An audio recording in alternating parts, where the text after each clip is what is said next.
어떻게 식사들 맛있게 하셨어요? 네, 이제 오후 전체 토론 시간 갖도록 하겠습니다. 지난번 1차 때 해보니까 그 발제하신 분께서 그 논찬자의 질문에 답하는 것으로 시작을 했는데 점심 먹는다는 그 시간 있어서 그런지 질문을 잊어버리시더라고요. 그래서 뭘 질문했냐고 이렇게 물으시는데 우리 김세황 교수님 질문의 요지를 한 2분 안에 간략하게 정리해서 난 이걸 물은 거다 이렇게 좀 요약해 주시면 좋겠습니다. 그리고 나서 이제 박 교수님께서 답변하시는 것으로 시작하겠습니다. 예, 우리 박 교수님의 그 이제 대안이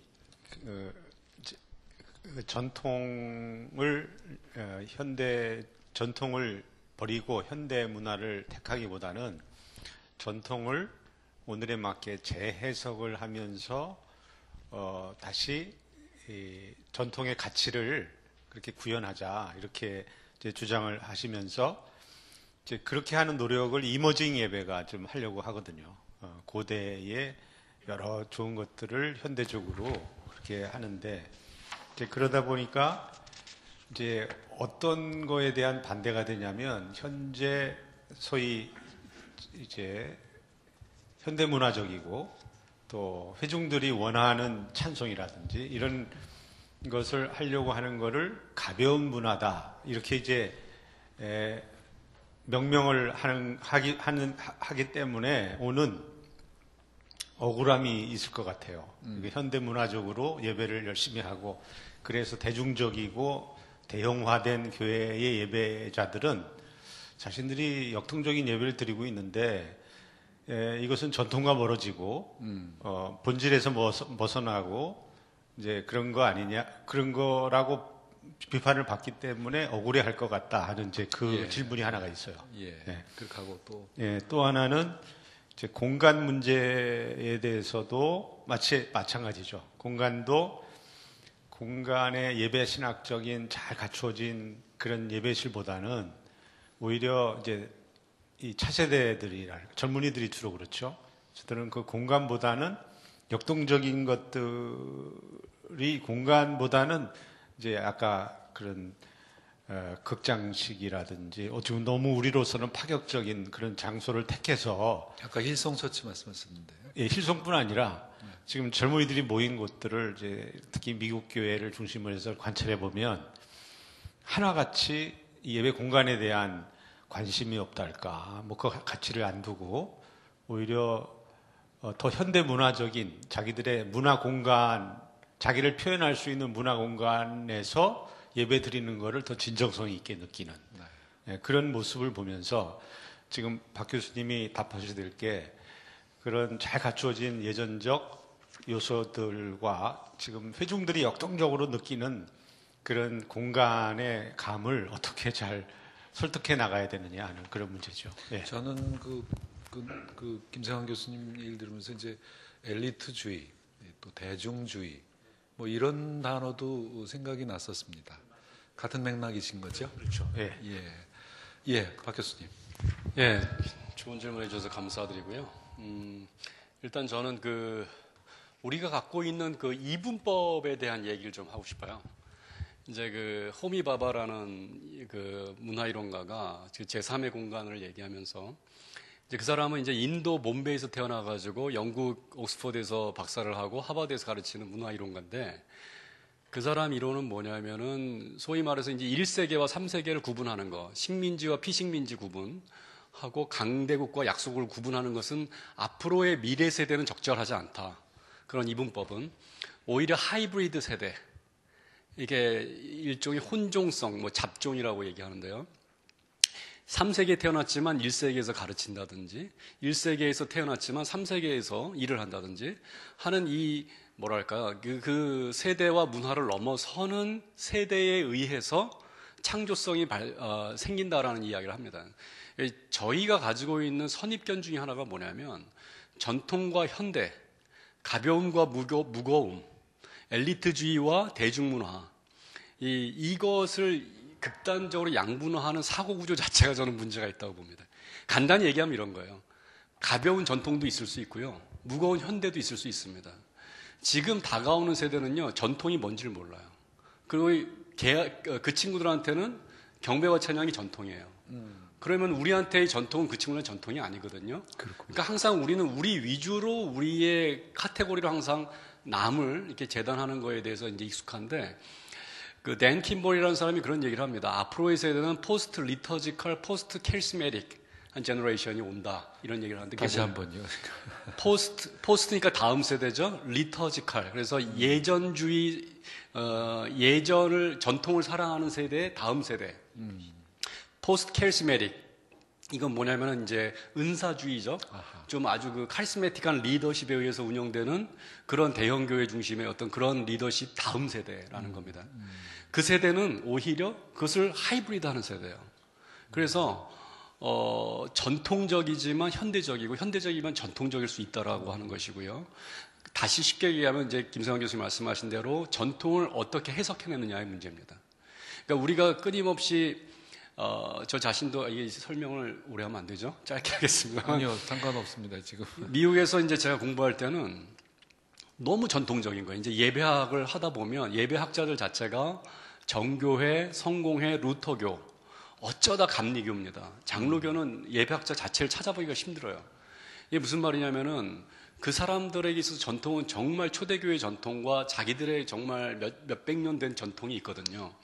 거기서 목숨과도 소중히 여기는 오르도라고 얘기하는 예배 순서가 있는 것이고, 근데 그 문화에서 봤더니 대한민국의 기독교는 교회가 아닌 거예요. 예배가 아닌 거예요. 그 전통에 비춰보면.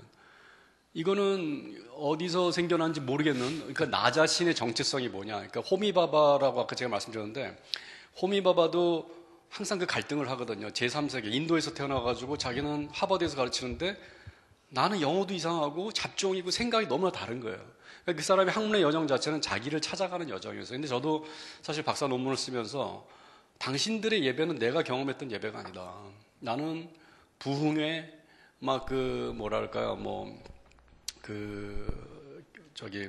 산에 올라가서 하는 기도원 같은 예배는 어렸을 때 많이 드렸었고, 방언하는 거, 예언하는 거, 이런 캐리스메틱한 분위기에서 자랐다.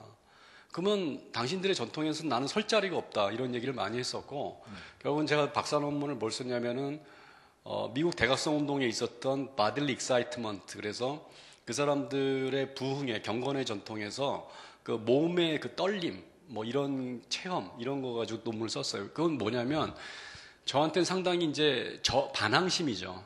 당신들의 생각은 전통이 다가 아니다. 이것이 전통일 수도 있다. 당신들 안에도 이런 경향이 있었다라고 하는 걸 보여주고 싶었고, 그리고 나서 이제 한국에 왔더니 한국은 너무 전통이 없는 거예요. 그러니까 이 예배의 어떤 기본, 이 예배 신학, 뭘 예배해야 되는지 이것조차가 없이 그냥 외국에서 수입한 어떤 형식을 갖다가 이걸 정통이라고 생각하고 대중화시켜버리는 성급하게 이런 경향이 강했다라고 하는 것이죠. 그래서 오히려 한국에 와서 전 전통주의자가 됐습니다. 그래서 예배도 전통으로 드리고 굉장히 그 예전적인 4중구조에 충실한 예전도 3년 동안 예배를 드렸었고요. 어쨌든 이제 제가 말씀드리고 싶은 건 뭐냐면은 다음 세대 예배, 젊은이들을 잃어버리는데 그 친구들한테 전통을 가르치면서 그 문화에 맞게 새롭게 해석할 필요가 있다. 왜냐하면 지금 미국 교회 같은 경우에는 그 루터교나 성공회 중에 젊은 사제들이 굉장히 역동적인 예배를 드립니다.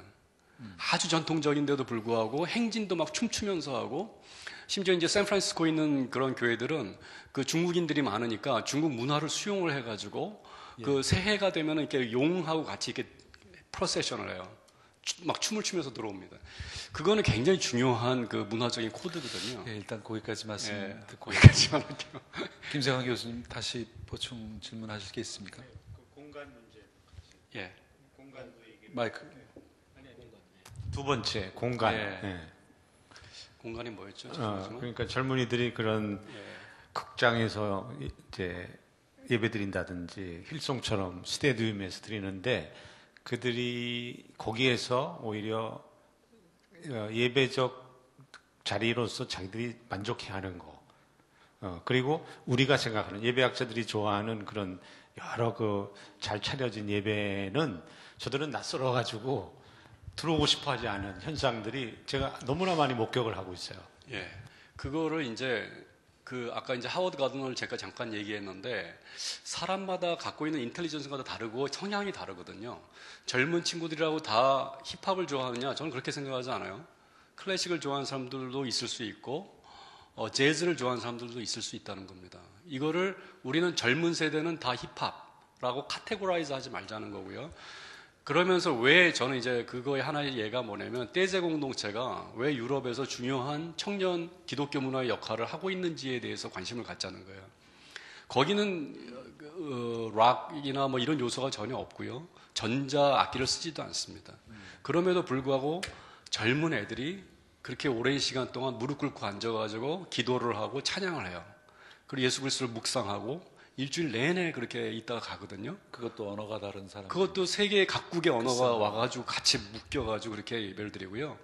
세계 기독교 협의회를 하면 지금 그 정교회 예배는 정교회 신자들만 드리고 성공회는 성공회 신자들 드리고 나머지는 다 관객이에요. 그런데 떼제 기도회를 하면 에큐메니컬하게 다 와가지고 그 찬양을 하거든요.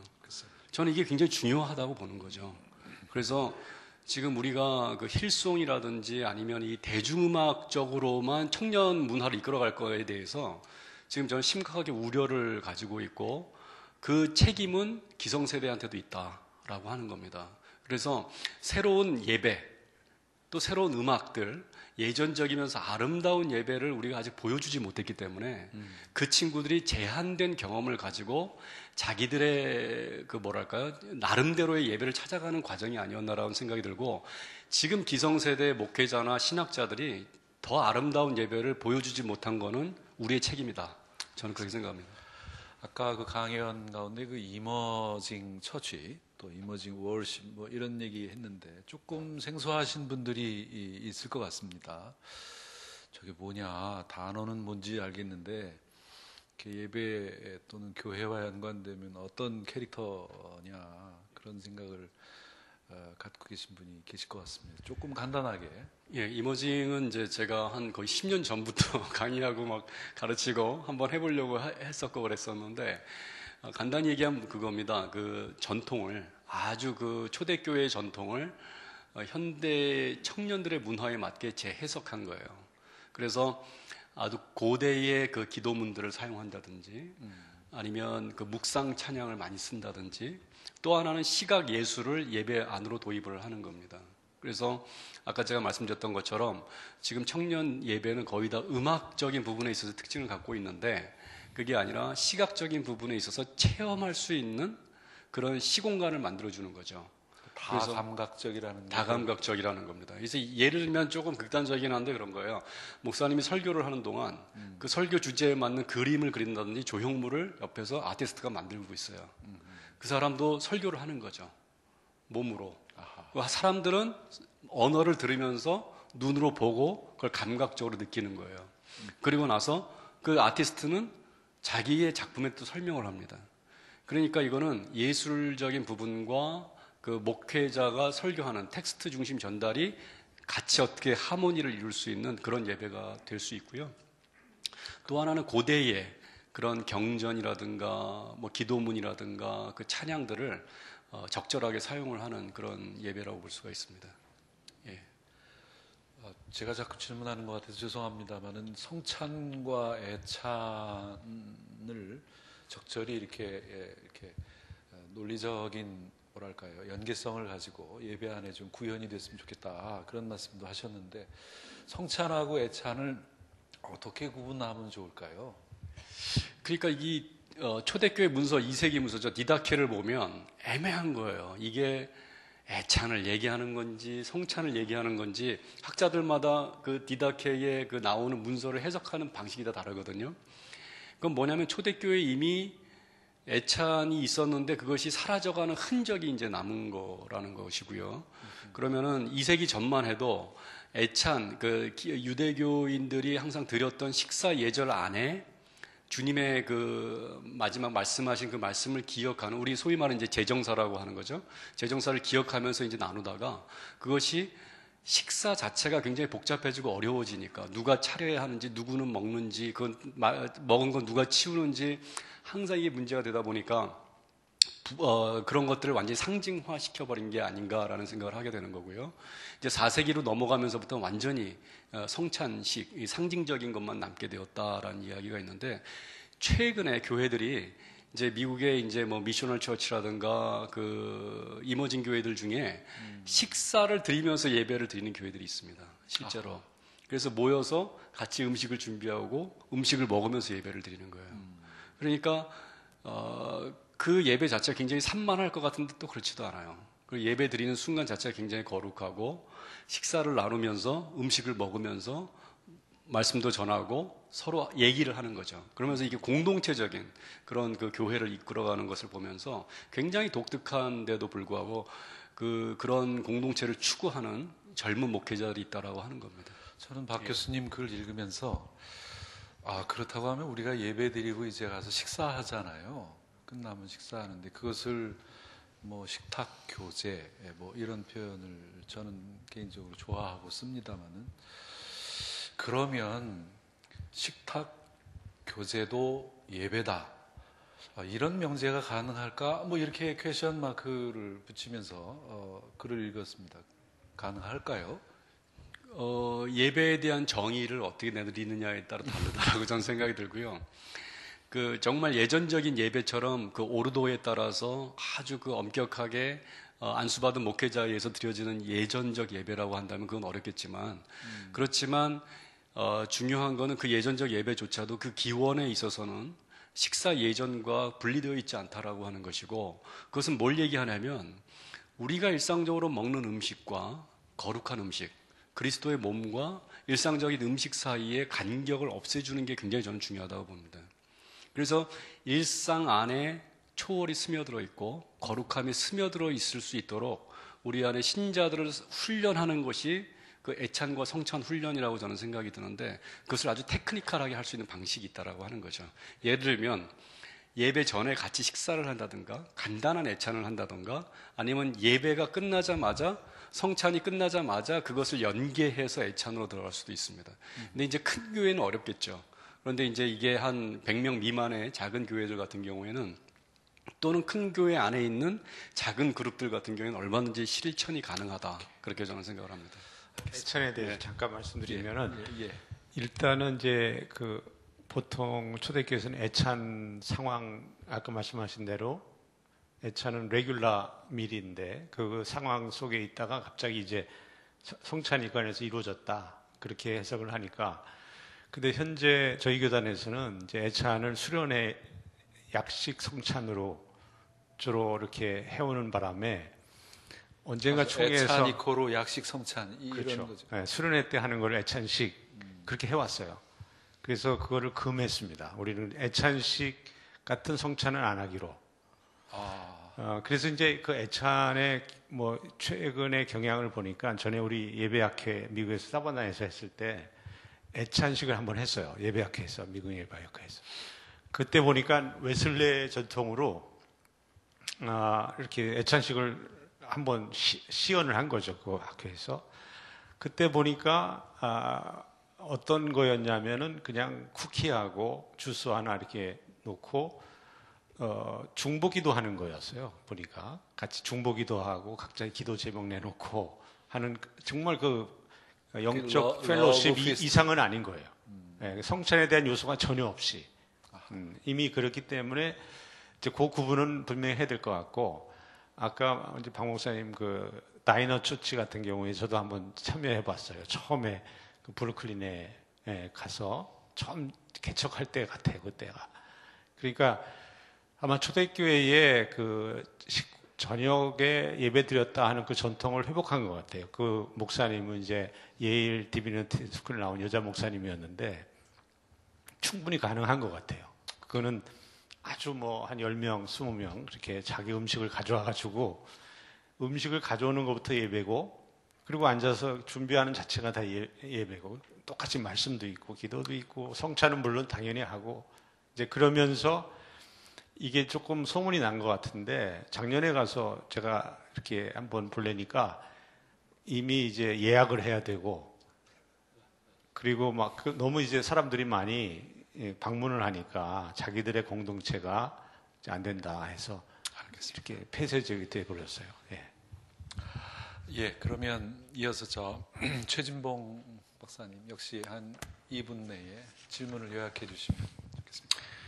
네, 제가 우리 이상일 박사님에게 던진 질문은요, 몇 가지, 한 6가지인데 그 중에서 시간이 허락지 않으니까. 중요한 거 2가지만. 네.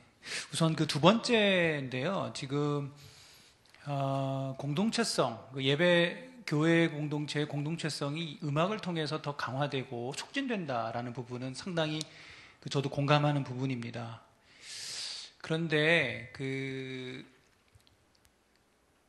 그러니까 이제 공동체성을 위해서 그 모든 그 구성원들이 함께 부를 수 있는 곡을 선정하는 것이 바람직하다.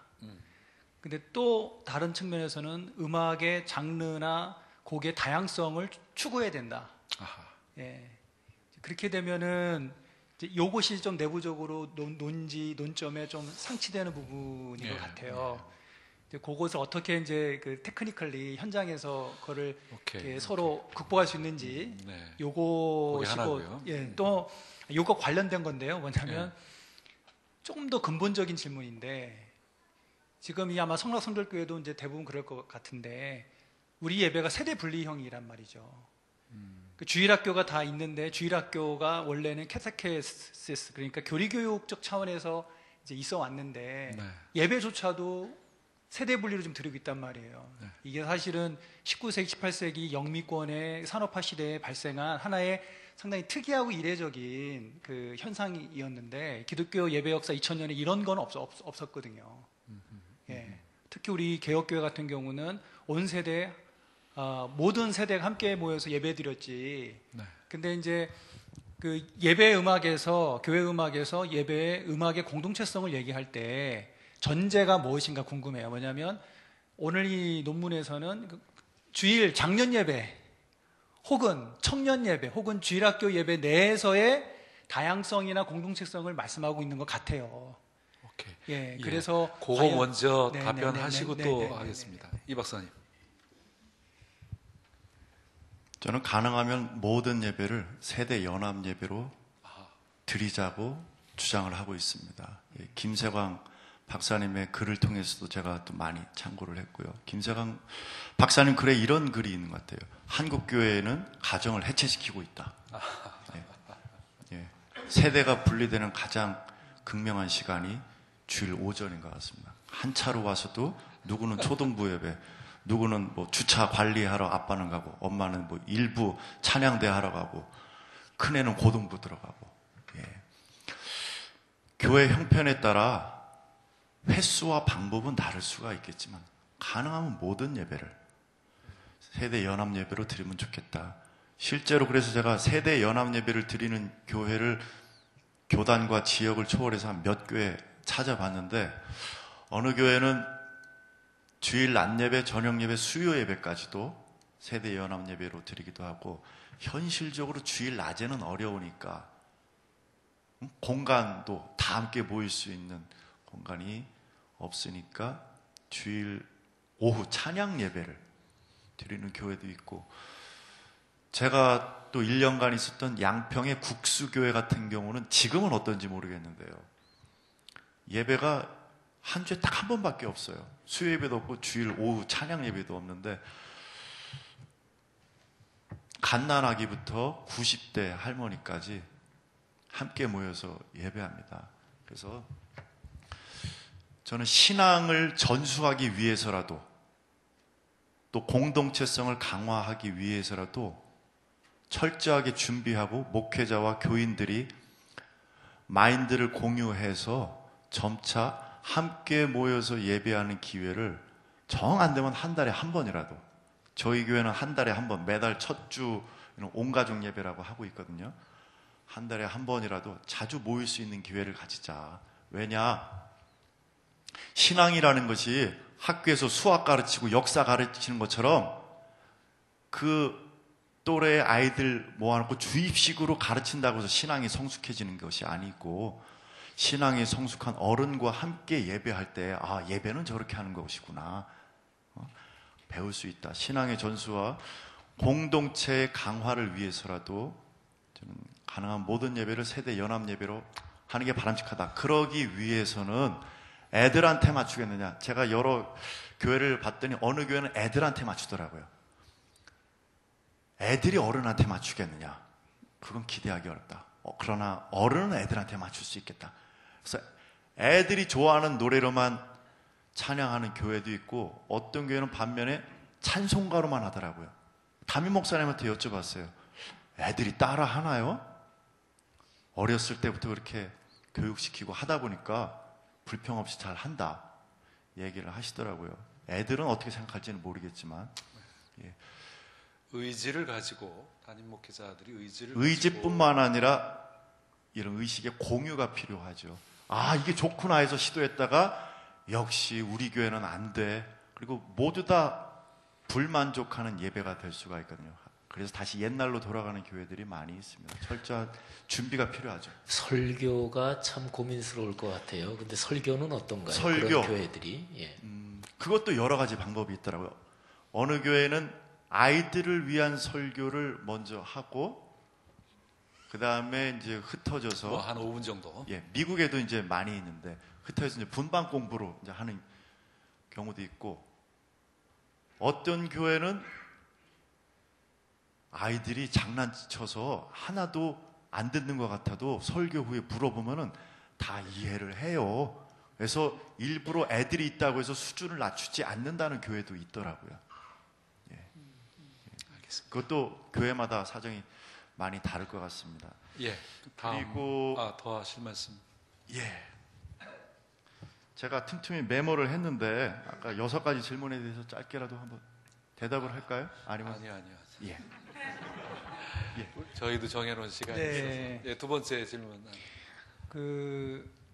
이제 첫 번째 질문 지금 대답하신 부분에 있어서 전 질문은 아니고요. 이제 요청하고 바라옵는 것은, 아까 박종환 교수님께서 떼제 음악을 얘기하셨는데, 떼제 음악이 모든 간세대성을 가질 수 있는 이유는 음악의 단순성이거든요. 심플하죠. 심플성이고, 이거는 사실은 그 음악의 역사와 전통에도 맞닿아 있습니다. 고대로부터 음악이라는 것은 사실은 단순한 것이 가장 역사성을 가지고 지속되거든요. 그래서 사실 이제 우리 교회음악 전문하시는 우리 학자들께서 그냥 각 세대별로 구분된 장르의 음악을 어떻게 혼합할 것인가라는 보다는, 사실 우리 개신교회가 개교회 중심으로 가기 때문에 사실 교단에서 드리는 예전 음악이 없는데, 우리는 그래도 모든 세대가 함께 모였을 때 단순성을 가지고 함께 부를 수 있는 노래, 예전 음악, 그것이 가장 세련된 음악이라고 저는 생각을 하고 가장 지속적일 수 있는 음악이라고 생각하기 때문에 그런 거에 대한 논의와 개발이 좀 더 필요하지 않을까라고 하는 요청을 좀 해봅니다. 그다음에 두 번째는 시간 관계상 많이 못 하겠고요. 그 마지막, 지금 저도 개인적으로 예배 때 지금 이 스크린 디지털 영상이 지금 한국교회 예배를 지금 지배하고 있거든요. 자크 일룰이라고 하는 프랑스 평신도 신학자 같은 경우는 기독교 신앙 혹은 예배의 이 시각적 이미지가 이 신앙과 오히려 반대가 되고 또 공동체성을 깬다라고 얘기하고 있어요. 오히려 청각이라는 것이 상당히 그 인격적인 관계를 형성해주고 공동체를 결속해하는 그런 감각이 되기 때문에 지금 제가 말하는 거는 아까 박종환 교수님이 얘기한 그 예전적 상징을 말하는 게 아니고, 지금 보이다시피 지금 스크린으로 나가고 있는 이런 영상 이미지, 디지털 이미지가 한국교회 지금 심각한 수준입니다. 아시는 바 알겠지만 대부분 요즘 현대교회들 질 때 가운데 십자가를 떼고 거기다가 스크린을 놓을 정도거든요.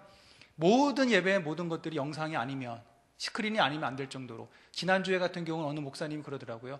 예배 중에 이제는 영상으로 보여주지 않으면 예배가 되지 않는다.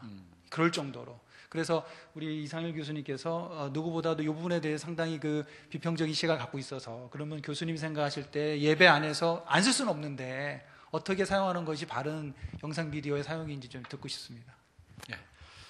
원고에도 제가 적었지만 필요한 경우에만 아. 쓰자. 예, 성락성결교회도 음향이나 조명이나 여러 시설 굉장히 훌륭하게 갖춘 걸로 알고 있는데 많은 교회 가보니까 우리 교회 시설 이렇게 좋다. 또 카메라도 이렇게 여러 대 있다. 이런 걸 보여주려는 것처럼. 네. 예. 그리고 소위 찬양할 때도 이제 은혜롭게 찬양한다고 하는 사람 있죠. 아까 온누리교회 양재성전 예배 영상을 보면서도 좀 말씀드렸는데 손 들고 찬양하는 어느 자매를 30초 이상 동안 쫙 줌인해서 보여주더라고요. 예. 예. 그런 모습들을 어떻게 따갖고 보여주려고. 오림교회를 갔더니 제가 앞줄에 앉았는데 심지어 단 위에 올라와서 카메라맨이 찾더라고요. 누가 은혜롭게 찬양하나. 저를 찍으려고 막 하더라고요. 그래서 그냥 확 눈을 떠버릴까 하다가 눈을 안 뜨고 그냥 계속 그냥 열심히 찬양하면서 이 카메라가 있는 줄 모르는 것처럼 찬양하는 척 했는데 왜 그걸 보여주느냐. 저는 감정을 쥐어짜면 안 된다. 이제 이런 얘기인 거죠. 아니 저는 하나님께 집중하는데 방해가 된다면은 예. 자제를 하는 게 좋습니다. 그리고 찬양할 때도 가사에 집중하는데 방해되면은 사용하지 않는 게 좋습니다. 그래서 저는 가능하면 화면을 사용할 때에도 배경에 사람을 보이지 않도록 꼭 필요한 가사나 아니 필요하면 악보를 보여주도록. 근데 성락성결교회 보니까 배경을 사람을 보여주고 가사는 노래방 기계처럼 두 줄 딱 보여주더라고요. 대부분 교회가 그렇게 합니다. 이 부분에 있어서 제가 하나만 딱 얘기를 하겠습니다. 그 한국 교회를 생각하면 그 종교 개혁자들이 교황에 대해서 굉장히 비판을 많이 하고 심지어 뭐 루터는 사탄이라고까지 얘기하고 그 루터 시대의 성화를 보면 교황이 사탄으로 그려져 있거든요. 근데 중세 시대의 교황 얼굴을 아는 사람 아무도 없어요. 그렇죠? 오늘날 보세요. 오늘날 담임 목사님 얼굴을 1시간 동안 쳐다보고 있어요. 디지털라이즈 된 거대한 스크린에서. 저는 오늘날의 우상은 목사님이라고 봐요. 제가 좀 극단적인지 모르겠는데 왜 개신교가 이렇게 문제가 많고 목사님들이 타겟이 되고 있고 교회는 곧 담임 목사로 이퀄이 되는 이 상황에서 여기에서 이 스크린의 역할은 너무나 지대한 공헌을 했다라고 저는 생각을 합니다. 그래서 한국교회 개혁의 적폐의 첫 번째가 전 스크린이라고 봐요. 저 같으면 다 없애야 된다고 봅니다. 예, 너무 과격해서 죄송한데. 적폐 많이 듣던 단어입니다. 요새. 아, 예. 답이 되셨죠? 그러면 우리 함께 하신 여러분들 가운데 질문이 있으시면 두 박사님 또 저 논찬하신 분들한테도 좋습니다. 어느 분 답변해 주시기. 예, 손을 드시면, 손을 드시면 마이크를 바로 갖다 드릴 예, 겁니다. 예, 바로 빨리 좀 갖다 주시고요. 예. 질문을 안 하시면 제가 지명합니다. 예, 앞에.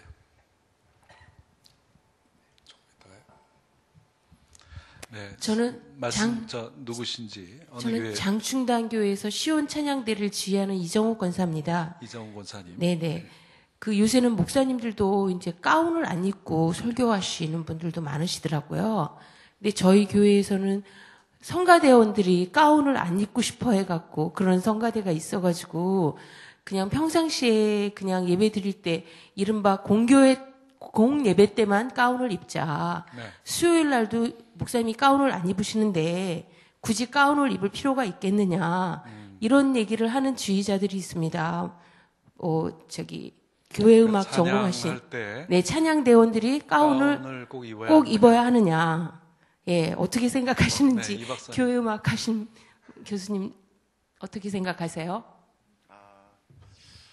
저는 지휘할 때 자켓도 안 벗고 양복 위에다가 그냥 가운을 입습니다. 지휘자는 양복 입는데 굳이 가운까지 입어야 되느냐 이렇게 생각할 수도 있겠지만 안에 뭘 입었건 저는 가운을 입는데 왜 가운을 입지 말자고 하는지 그 이유와 동기가 무엇인지 한번 생각해 볼 필요가 있겠어요. 편하게 탈형식화. 그러니까 왜 탈형식화하고 싶어 하는지 이거는 예배와 문화와의 관계인 것 같기도 해요. 사람들이 다 캐주얼한데 앞에 목사나 이런 사람들만 넥타이에 정장 메고 오면은 이질감을 느끼고 그들이 불편함을 느끼기 때문에 그들도 편하게 느끼라고 어떤 교회는 반바지 입고 설교하시는 목사님도 있어요. 예. 편하게 오시라고, 뭐 슬리퍼를 신든 편하게 오시라고.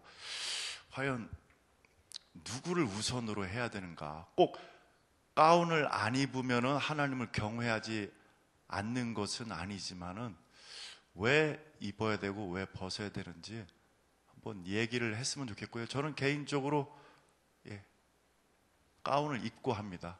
왜냐하면 어떤 분들은 가운을 입으니까 속에 등산복을 입고 오시는 찬양 대원이 있어요. 저희 교회에. 이게 무슨 안에 뭘 입던지 가려주는 역할을 하는 것인가? 하나님 앞에 성별을 뜻하는 것은 아닌가? 그래서 네, 이 정도 하면 답이 됐으리라 생각합니다. 예. 네, 다른 분.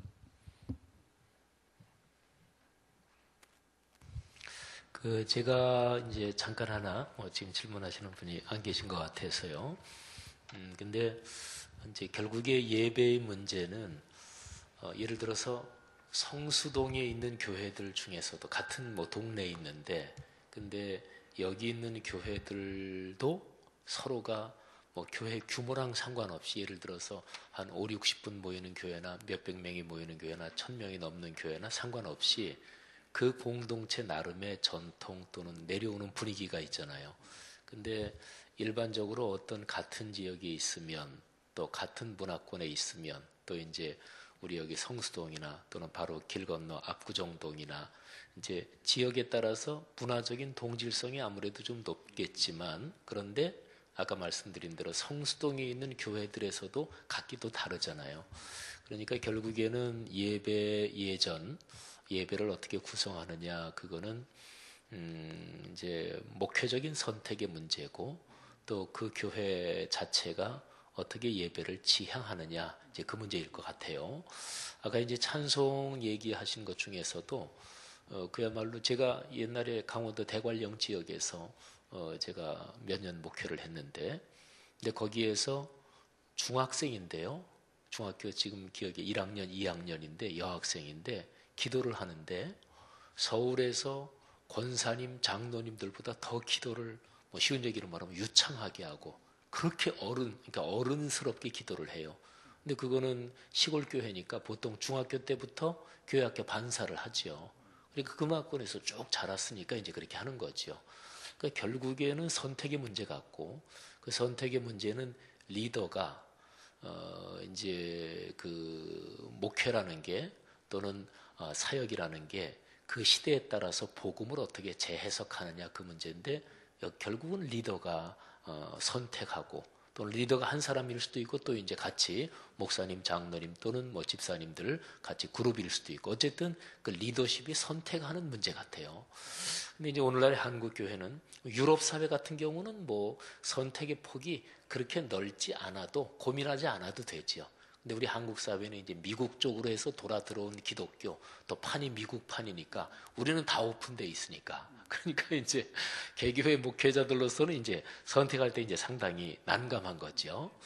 그래서 지난 그 1차 콜로키움 때는 그래도 이렇게 좀 의견이 이렇게 모아지는 것 같더니 오늘은 상당히들 찬란하게 다양하신 것 같아서 그리고 또 아까 이제 내 생각은 이렇다 그런데 근데 어쨌든 이제 신학자들로서는 어쨌든 본인들께서 오늘날의 예배 이런 거는 이래서 좋다. 근데 아까 이제 이상일 교수님이 이사야서 거기에 근거한 그거는 저 보면서 아주 감동이었어요. 그러니까 개교회 목회 현장에서는 이러나 저러나 성경 어떤 부분, 성경 말씀, 성서의 그 텍스트에 근거해서 하는 게 가장 강력한 설득력을 가지고 또 가장 안전하고 그러거든요. 그래서 지난 시간에는 그 감리교 학자께서 웨슬리의 거기에 근거해서 예배를 구성하는 거에서 여러 가지 인사이트를 많이 얻었는데, 오늘은 우리 이 박사님 이사야서 본문을 근거한 예배가 아주 굉장한 이런저런 인사이트를 주고 이제 그러는데, 하여간 개교회 목회자로서는 이제 선택의 문제인데 어느 정도의 스탠스를 가지고 하느냐, 그건 참 여전히 고민스러운 문제 같아요. 뭐 질문은 아니고 이제 발제하시고 또 이제 전문적으로 말씀하신 거 들으면서 드는 생각입니다. 질문, 예.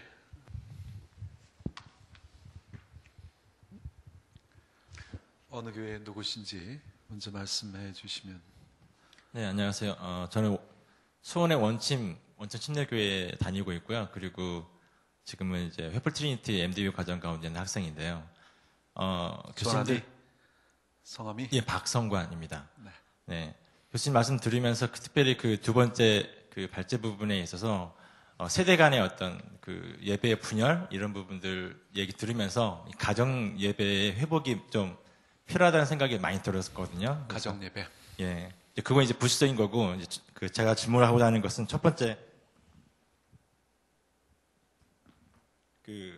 첫 번째 발제 부분에 감정, 인위적인 조작, 이 부분을 제가 들으면서 좀 마음으로 좀 답답하고 와닿지 않는 부분들이 좀 있는 게, 한국의 문화가 우리가 이제 감정을 표출하는 부분들을 할 때 좀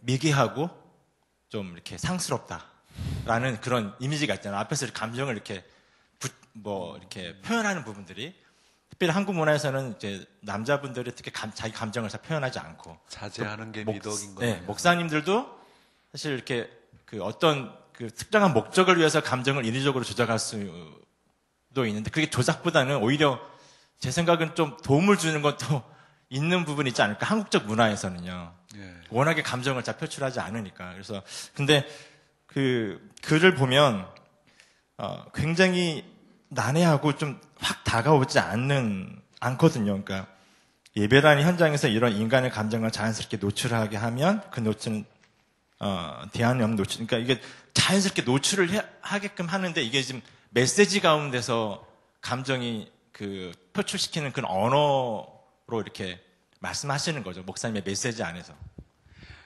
제가 말씀드린 건 간단합니다. 박 교수님, 네네. 제가 저기하고 연관해서 이제 질문을 나중에 드리려고 생각했었는데, 이제 지금 설교 말씀하셔서 제가 이제 독일에서 목회할 때는 그 주일에 설교할 거를 풀 텍스트를 다 써가지고 줬거든요. 근데 한국에 들어와서는 그렇게 안 하다가 어떤 이제 한국 교회 상황, 뭐 이런 교회 갱신 이런 것 때문에 2014년부터 오늘이 주일이면 오늘 설교를 풀 텍스트를 다 써줬어요. 완전히 풀 텍스트를 종교로미까지 다. 그리고서 원고 설교를 2014년 1월부터 원고 설교를 했습니다. 근데 원고 설교를 이제 또박또박하고 가능한 대로 이제 원고도 구어체로 쓰도록 노력하고, 그랬더니 이제 예배 학자들이나 또 사람들에 따라 전문가들이 장단점을 얘기하더라고요. 단점은 성도들이 설교를 들으면서 주보를 봅니다. 그러니까 목회자를 쳐다보지 않고 주보. 제가 그대로 원고 설교를 했으니까. 근데 최대 한도로 구어체의 장점을 살리고 또 원고도 그렇게 작성을 했습니다만은 한 2년 그렇게 하다가 2016년 한 중반쯤에 제가 설교 형태를 조금만 바꿨어요. 이제 여기 우리 교회 분들도 계신데 감지를 했는지는 모르겠지만 설교자로서는 말좀 끊임없이 이렇게 저렇게 시도를 하는 건데, 그래서 원고 설교를 하지만 사실은 감성을 좀 더 충분히 담았어요. 그리고 올해 2017년 들어와서는 아예 확 바꿨습니다. 그러니까 원고는 계속 나가는데 원고대로 제가 설교를 안 합니다. 그러니까 성도들도 이제 그걸 아시고 설교 딱 들을 때 원고를 안 보죠. 근데 제가 이제 감성을 훨씬 더 많이 실어서, 그러니까 성도들한테 오는 레스판스는 좋아요. 그러니까 저는 설교할 때 믿습니까? 믿으시면 아멘, 뭐 할렐루야 이런 걸 사실은 성도들의 반응 요청을 저는 거의 안 하거든요. 설교 한 번 하면 뭐 한 두세 번, 어떨 때는 뭐 거의 안 하기도 하고. 근데 드는 생각은 현장 목회자로서 드는 거는 성도들 중에서는 일주일 내내 직장 생활 또 막 힘겹게 생활하다가 주일 예배 딱 한 번 드리는 성도들이 사실은 절반은 되고, 근데 그분들이 한 번 딱 나와야 되는데 한 번 나와서 뭔가 이제 마음에 은혜를 받고 마음에 맺힌 것도 풀려야 되는데, 근데 말하자면 원고 설교를 이렇게 하는 걸로는 그런 분들한테 너무나 힘들겠다. 실제로 이제 제가 느끼는 반응도 그렇고, 그래서 오래 그렇게 설교하면서는 성도님들이 훨씬 더 행복해해요. 그래서 이제 제가 드는 생각은 예배 교육이 반드시 필요하다. 그러니까 지속적인 예배 교육이 있어야 말하자면 예배 신학, 목회 신학에 근거한 그 예배가 성도들의 삶 속으로 들어간다. 예배 교육이 없이는 그냥 그 전반적인 구상이 없이는 역시 감성이, 그거는 음악으로 하든 또는 설교자가 설교할 때 막 열정적, 그러니까 요즘은 제가 2014년, 15년, 16년 설교보다 제가 굉장히 말하자면 감성을 설교 표현해서 감성이 훨씬 더 한 2배 이상은 아마 강해졌을 거예요. 그래서 그런 문제가 학자들이 보기에는 좀 어떠신지. 예. 저는 이제 그 감성 문제가 상당히 중요하다고 보고요. 이제 한국 성도들이나 목회자님들은 상당히 감성적이에요. 서양, 특히 이제 백인들에 비해서 이제 미국 신학교에서 보면은 참 재밌는 걸 보거든요. 이게 그 인종별로 이게 감성이 상당히 차이가 있다는 걸 알게 됩니다. 특히 백인들 친구들 이제 예배나 설교를 들어보면 굉장히 딱딱하고 감정을 배제합니다. 그리고 나서 또 이제 극단적으로 흑인들, 아프리칸 아메리칸들 예배를 들어보면 그 친구들은 정말 주고받듯이 하고 목사를 친구처럼 대하거든요. 그래서 심지어는 목사 이름이 마이클이면 고 마이클 막 그러면서 잘한다 마이클 계속 그러면서 이렇게 주고받고 해요. 그래서 신나가지고 또 이제 랩같이 하기도 하고 막 그러는데 우리나라는 약간 중간이 아닌가라는 생각이 듭니다. 근데 이제 제가 감성과 관련해서 말씀드리고 싶은 거는 그 인위적 조작이라고 했을 때 그건 뭘 얘기하는 거냐면 성도를 감동시켜야겠다는 욕망에서부터 자유로워져야 된다라는 겁니다. 목회자가. 감동은 목회자가 주는 게 아니고 하나님이 주시는 거고 성령의 감동이다라고 하는 거죠. 그러면 그 성령의 감동은 어디서 오느냐? 텍스트를 성실하게 선포하고 전달하는 목회자의 감성과 언어를 통해서 나옵니다. 다시 말해서 목회자는 성령의 도구여야지 목회자의 감성이 지나치게 그것을 넘어서면 안 된다라고 하는 거예요. 그러니까 그 안에 자기 성찰이 있어야 돼요. 목회자는 설교를 하는 가운데.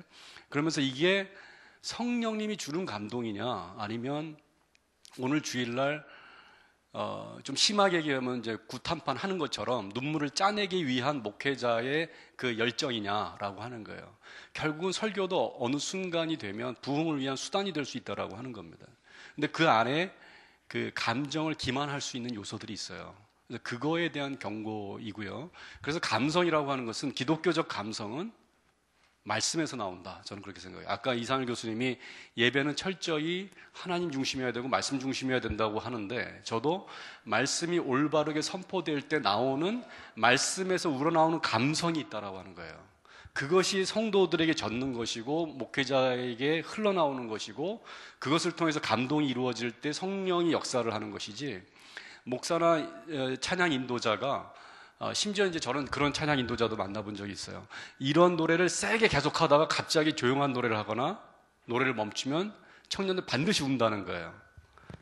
그 매니플레이션을 하는 거예요. 실제로 감정을 조작하는 겁니다. 그게. 테크닉이죠.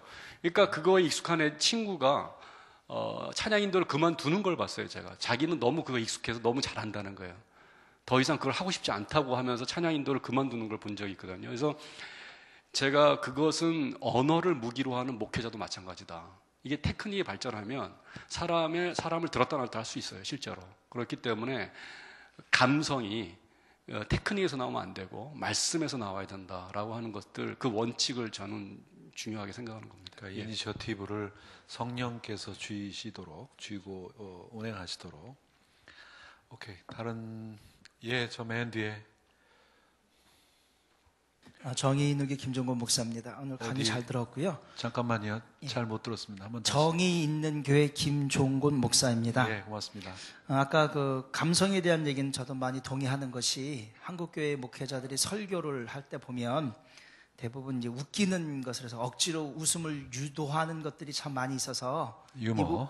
유도하는. 그래서 한참 웃거나 울면 아주 은혜 받은 것으로 착각하게 하기 때문에 이 감성에 대한 어떤 어느 인위적 조작에 대한 것은 우리가 경계해야 될 필요가 있고 말씀을 중심으로 하는 것이 분명히 맞다고 저는 생각하고요.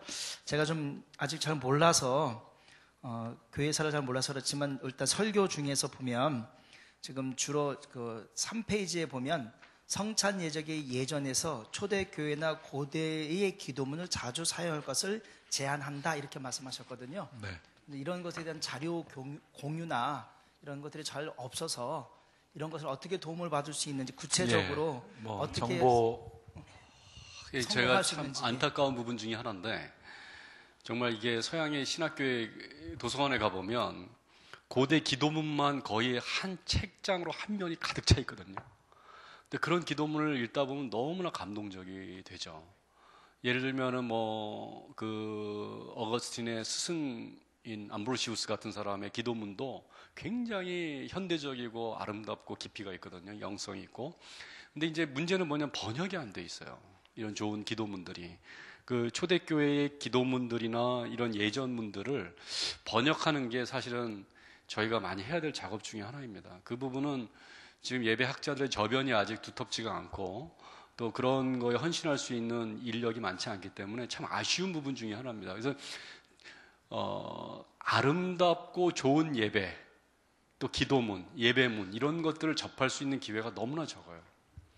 그래서 이제 말이 나온 김에 광고를 하나 드리면 2월 첫째 주에 우리 예배학교에서 컨퍼런스를 엽니다. 2018년 예배 컨퍼런스를 열고 2월 5, 6, 7, 3일에 걸쳐서 빛을 따라 생명으로라는 주제로 강림절부터 시작해서 성령 강림절까지.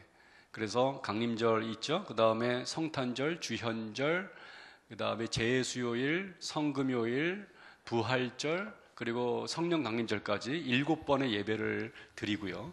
그 지금 초교파적으로 서울신대, 성결교하고 그다음에 장신대, 장로교, 그다음에 감신대, 감리교하고 저희 실천신학대학원하고 이화여대 이렇게 5군데 학교하고 지금 예배학회가 중심이 되기 때문에 에큐메니컬하게 저희가 준비를 하고 있고요.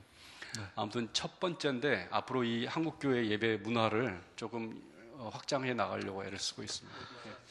장소는 지금 거기까지. 그 뭐 예. 광고료를 받아야 돼. 장소는 신촌 성결교회하고 종교교회 지금 예. 2군데 나눠서 합니다. 예, 알겠습니다. 그건 나중에 상세하게 말씀을 드리겠습니다. 관심 있으신 분들 참석해 주시면 좋겠고요. 또 있습니까? 그 없으신 것 예.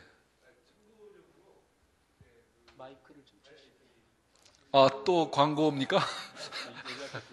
참고적으로 저희 교단 예식서에 보면 기도문들이 뒤에 이권에 있습니다. 거기를 예. 보시면은 고대 기도문하고 그렇구만요. 보시면 됩니다. 맞네요. 예, 맞네요. 그거를 그렇구만요. 참조하시면, 그러니까 작년 2016년에 나온 예배 예식서 예, 2권 예, 뒤에 맞습니다. 부록에 여러 가지 그러네요. 기도문이 있습니다. 예, 자연스럽게 저희 교단 그러는데 성결교단을 말합니다.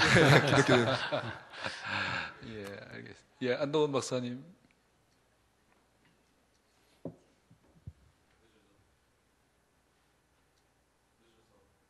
네, 들려요?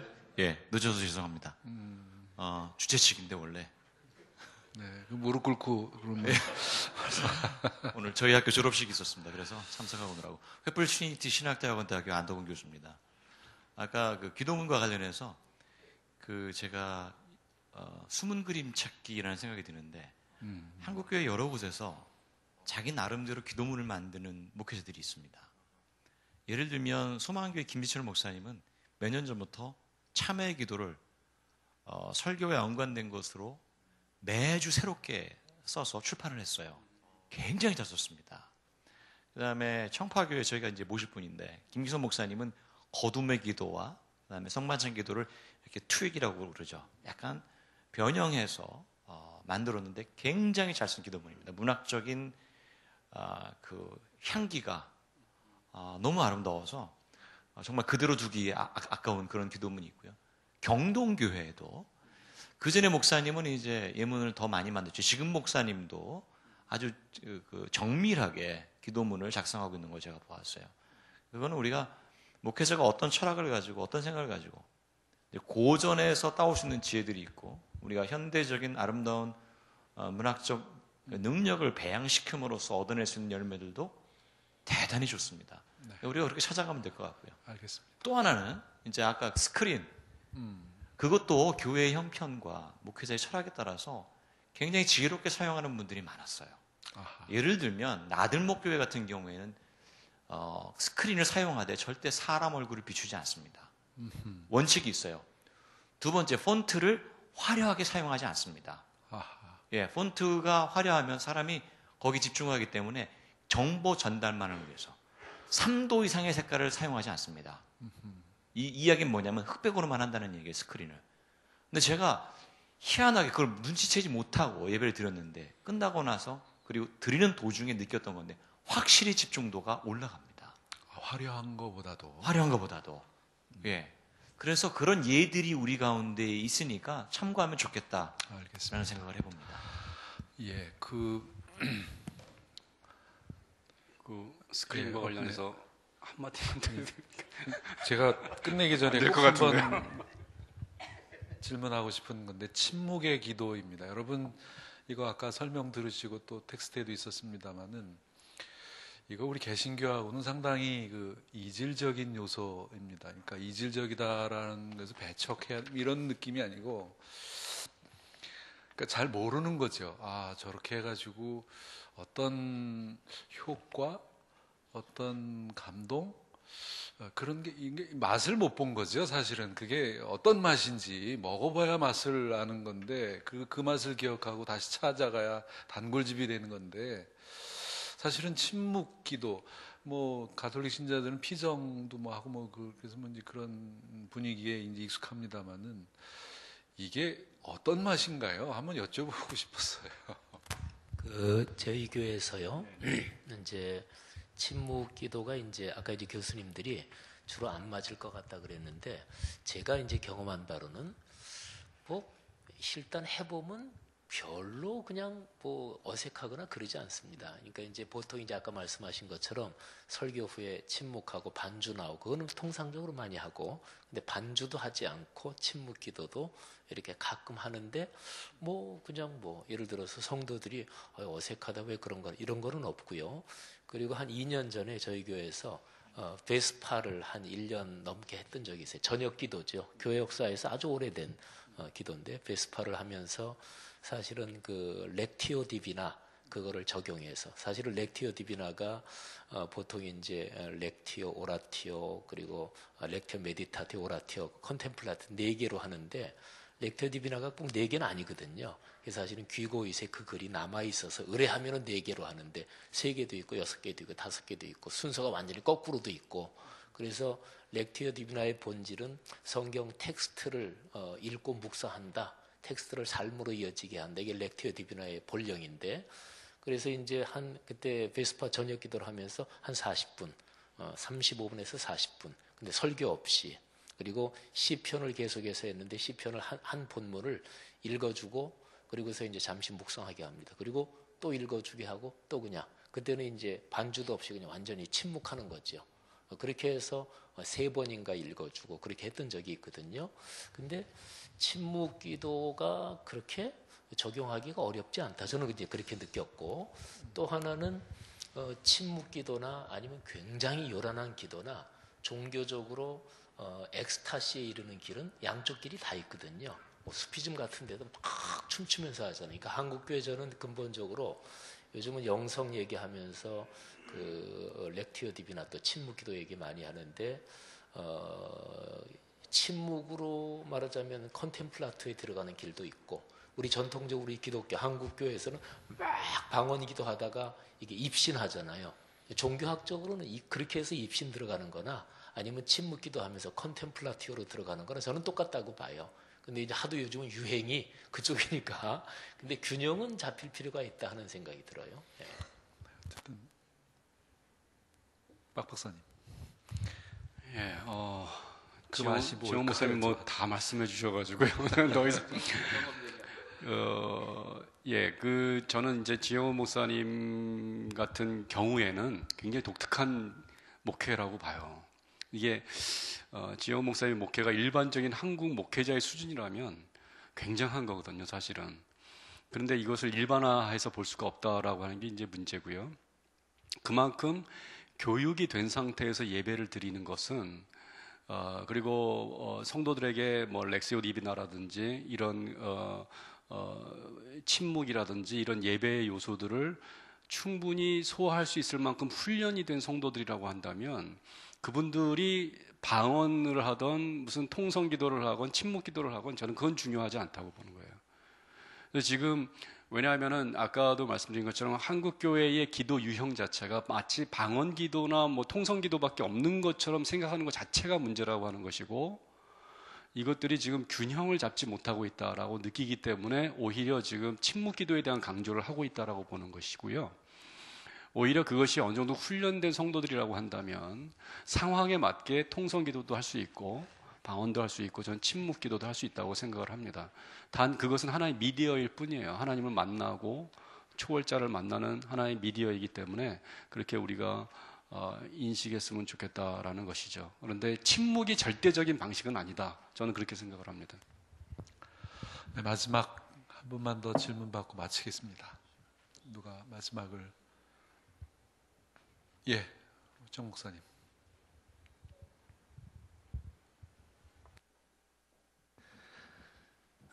앉아서 하겠습니다. 가리니까요. 전농교회 정승일 목사입니다. 아까 예배 시간에 하나님께 집중하라고 했는데 실제적으로 하다 보면 광고 시간이나 소개하는 시간이 길다.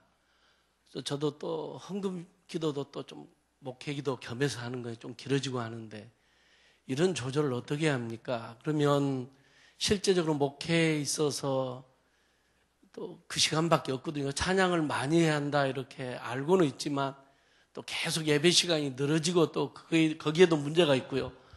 또 한 가지는 설교 시간 같은 경우도 어느 정도 충분히 해야 의사가 전달될 수 있는데 또 너무 또 이걸 조절을 하다 보면 설교 시간이 짧아지고 그러다 보면 뭐 성도들 수준이 다 높으면 좋지만 일주일에 딱 한 번 와서 예배 드리는 사람들이 대부분이거든요. 그럼 어떻게 조절을 해야 하는지 이런 것들이 현실적인 고민이 될 때가 많습니다. 그래서 자칫 잘못하면 목회자 한 사람의 원맨쇼처럼 보여지거든요. 그러니까 거기에 대해서 좀 이렇게 코멘트 해 주실 수 있다면. 예. 하겠습니다. 어느 분이 답변하시길 원하십니까? 아무도 괜찮습니다. 그러면 박 박사님 많이 하셨으니까 이 박사님. 몇몇 교회는 축도 후에 광고를 하고 환영하는 시간을 갖습니다. 그리고 나서 이제 퇴장의 노래를 다 같이 부를 때 담임 목사님을 비롯해서 다른 예배 인도자들이 이제 퇴장해서 이제 입구 쪽에 서 있죠. 차라리 축도 후에 여유 있게 광고하고 환영하는 시간을 갖는 것도 좋은 방법일 것 같고요. 제가 섬겼던 익산의 교회에서는 영상을 통해서 예배 전에 했는데 조금 늦게 오는 분들은 그걸 또 못 보시기 때문에 예배 전에 하는 거에 대해서는 많은 교회가 좀 꺼려 하실 것 같고, 만약에 예배 중에 한다면은 제가 다니고 있는 교회도 장로님들, 집사님들의 소위 대표 기도가 설교 앞부분에 있는데 맥이 끊기게 왜 갑자기 여기서 중보 기도 내용이 나오나, 우리 교회 리모델링 공사 있고 뭐 고3 수험생들 이 얘기가 왜 찬송 끝나고 이게 들어가 있는가 하려면은 목회자가 아니면 부득이하면 장로님이든지 다른 평신도가 설교 후에, 전 이사야 6장에서는 간구가 이제 설교 뒤에 있거든요. 그때 이제 교회 소식 전하고 특별히 기도해야 될 제목 있으면은 어느 권사님이 급히 응급실에 실려가 있습니다. 이런 소식을 전하면서 담임 목사님이 하든지 누가 하든지 묶어서 중보 기도를 그때 하는 게 어떨까? 중보 기도와 그런 교회 소식 전하는 시간을 묶는 게 어떨까 하는 생각을 했습니다. 음악으로 인해서 설교 시간이 줄어드는 것도 여쭤봤는데. 예. 뒤에 제가 샘플로 보여드린 그 예배 순서지를 보시면 어떤 곡은 후렴만 부르기도 하고 어떤 경우는 이제 한 절만 부르기도 해서 13곡이지만은 45분에 충분히 마칠 수 있었습니다. 예. 네, 알겠습니다. 예. 박사님. 네. 설교에 관련돼서 질문을 하셔서 제가 좀 관심이 있어서 말씀을 드리는 건요. 사실은 우리가 이 예배, 설교 예배 안에 들어가 있는 예배 순서이고, 그러면서도 우리 개신교회, 개혁교회는 설교가 사실은 리터지거든요. 하나의 중요한 예전적 요소거든요. 근데 자칫 우리가 예배에서 설교가 차지하는 물리적인 시간의 비중이 너무나 많다. 이거는 잘못된 거다라고 하는 이 시각은 제가 볼 때는 우리 개혁교회나 개신교회의 정체성 스스로를 부인하는 거라고 저는 생각을 합니다. 예. 저는 이 설교의 문제라는 것은 시간의 문제라고 생각지 않아요. 뭐냐면 한국교회가 왜 설교에 대해서 부정적인 이 리액션이 있냐면 설교가 성경적이고 복음적인 내용에서 이탈되어 있는 설교이기 때문에 그래서 설교의 문제가 이게 더 부각이 되는 거고 그런 설교가 40분, 50분 가기 때문에 설교에 대한 부정적인 반응이 있는 거지. 설교는 우리가 개신교회고 개혁교회를 이탈하지 않는 이상 우리는 예배에서 설교의 중심성은 여전히 있는 것입니다. 그리고 저는 설교의 시간의 물리적인 거를 얘기하기보다는 설교의 메시지의 건강함, 신학성 이런 것들을 더 얘기를 해야 된다라고 저는 생각을 하고 있어요. 그럴 때 우리가 개신교회나 개혁교회 예배가 균형적으로 다른 설교 이외의 요소들과 서로 상호적으로 관계해서 있을 수 있다고 생각하고요. 그리고 우리가 이거는 사실 교회에서 예배 시간들이 대부분 1시간으로 지금 정해져 있잖아요. 근데 이것도 고려해 볼 거예요. 1시간이다 보니까 설교가 30분이나 좀 지나면 이게 많다 되는 건데 이것도 사실은 세속적인 지금 우리 일상 사이클 속에 있다 보니까 그런데 예배라는 거를 1시간으로 생각하는 걸 한번 근본적으로 고려해 봐야 됩니다. 예. 제가 출석했던 교회는 1시간 반 예배를 드려요. 매주 성찬을 하는 예배였는데 너무너무 시간이 지루하지 않아요. 그러니까 거기서는 설교가 길다, 짧다 이런 얘기가 나올 수가 없어요. 예, 그런 부분을 얘기하고 싶고요. 또 하나는 시간이 율법은 아니다 말이죠.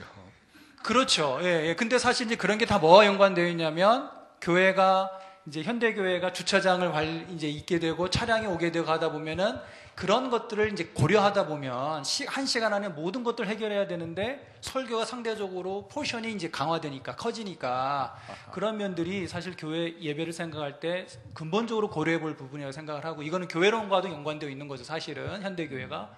또 하나는 그 이사할 교수님이 첫 번째 대답했던 그 이제 중보기도, 목회기도가 사실은 그 깔뱅의 스트라스부르크 예전이라든지 제네바 예전을 볼 것 같으면 설교 뒤에 사도신경을 하고 신앙고백을 하고 그 다음에 목회기도가 들어갔어요.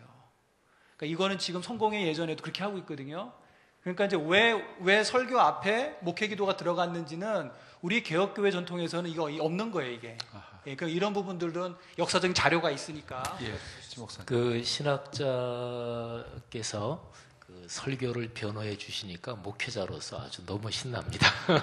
왜냐하면 요즘에 예배학자들 이제 예배에 대해서 말씀하시면 언제나 설교의 편중성을 지적하거든요. 물론 이제 그 취지는 알죠. 근데 이제 일반적으로 듣는 사람들, 전달받는 입장에서는 설교가 이제 중요하지 않다. 뭐 이런 쪽으로 사실은 그건 전달하시는 학자들 입장에서는 그런 의도를 가지고 얘기하는 건 아니겠지만 듣는 입장에서는 근데 사실은 설교는 들리는 말씀이고 성례는 보이는 말씀. 그 사실은 설교나 사크라멘트나 둘 다 말씀이라는 데 초점이 있잖아요. 근데 역시 현장에서는 성도들은 설교 짧은 걸 좋아합니다. 제가 해보면. 근데 이제 아까 적절하게 지적하신 것처럼 사실은 예배 시간이 1시간. 저희 교회 같은 경우는 1시간, 제 아무리 늦어도 1시간 10분 안에 끝나려고, 대개는 1시간 5분 이렇게 끝나는데요. 근데 1시간 10분 정도를 생각하고 있는데, 그거는 이제 인식이 너무나 굳어져가지고, 그래서 사실은 어느 교회가 적절하게 지속적으로, 또 이제 1시간 뭐 예를 들어서 15분, 20분 정도까지 한다 그러더라도 이게 지루하지 않게 예배 구성이 잘 되면 그 인식은 바뀔 수 있는데, 한 교회에서 습관화된 인식은 바뀌는데 반드시 시간이 필요하고, 또 이제 이거를 지혜롭게 하지 못하면 그거를 바꾸면서 이제 충돌이 일어나고 뭐 이제 이런 거죠. 근데 어쨌든 설교의 문제는 그 사크라멘트 이거는 분명히 설교가 너무나 지나치게 편중된 거 이거는 현실인 것 같고요. 그리고 말씀하신 것처럼 설교에 반드시 길든 짧든 예를 들어서 10분 설교라도 엑세게제는 반드시 들어가요. 그게 설교지. 근데 이제 단 2, 3분을 하더라도 말이죠. 이제 한국교회 설교의 문제는 본문에 대한 주석 엑세게제가 실종된 게 한국교회 설교의 가장 근본적인 문제다. 저도 이제 그렇게 보고요. 근데 어쨌든 설교의 문제는 여기 이제 그냥 약간 농담 섞어서 한마디 하시면 여기 앉아 계신 네 분의 책임이 아닌가 싶어요. 신학교 교수님들이니까 사실은 신학생들은 어느 신학교에서 배우느냐에 따라서 컬러가 다릅니다. 그러니까 장신, 총신, 서울신, 감신이 다른 이유는 사실은 그 신학교의 물에서 3년 또는 4년을 배우기 때문에 그렇거든요. 그러니까 근데 물론 이제 현실은 뭐 신학교에서는 다 그렇게 배웠지만 현실에 나와서 현장에서 어깨너머로 배우는 게 훨씬 더 강력하거든요. 애들 교육에서 옆집 엄마 얘기가 무지무지하게 강력한 것처럼. 그러니까 현장에 막상 나와서 해보니까 신학교에서 배운 게 현장에서 잘 먹혀 들어가지 않고, 말하자면 현장에서 부흥사, 뭐 두 날개, 세 날개, 뭐 이런 거에 이제 팍팍 들어오니까, 그러니까 이제 설교도 다 말하자면 성경적인 기독교 전통에서 마땅히 그래야 되는 적용은 있을 수 있지만 말하자면 본질에서 이제 벗어나는 거죠. 하여튼 뭐 설교의 문제하고 사크라멘트의 문제는 예배 전체의 구성, 요거하고도 연관하지만 통상적으로 주제화된 거는 설교 성찬의 균형, 요거를 얘기하는데, 근데 그거는 학자분들께서 계속해서 잘 좀 지도해 주시고, 또 현장 목회자들이 사실은 신학과 현장이 너무나 먼 것 같아요. 아까 예를 들어서 기도문 그랬는데 그것도 학자분들은 그런 자료에 능숙한데, 또 이제 번역된 자료도 아까 이제 말씀해 주셨는데 사실은 우리 교단도 예식서가 좋은 게 나왔는데도 현장 목회자들한테는 그 가이드 그걸 이렇게 손에 쥐는 게 이게 참 멀어요. 그러니까 신학자들하고 목회자들하고 같이 이렇게 만나고 얘기하는 기회가 좀 더 많고 그 네트워크에 좀 더 신경 써야 되지 않나 하는 생각도 같습니다. 맞습니다. 시간이 한 5분 오버됐습니다. 이제 마치겠습니다. 그 우리 정승일 목사님 마무리 기도해 주시면 감사하겠습니다.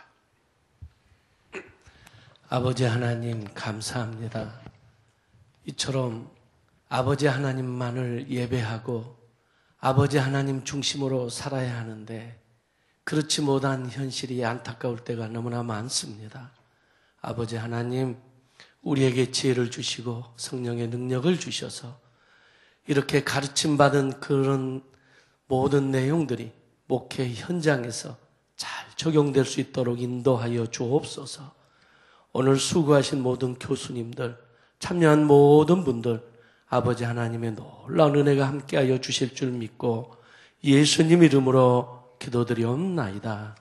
아멘. 네, 고맙습니다. 박수로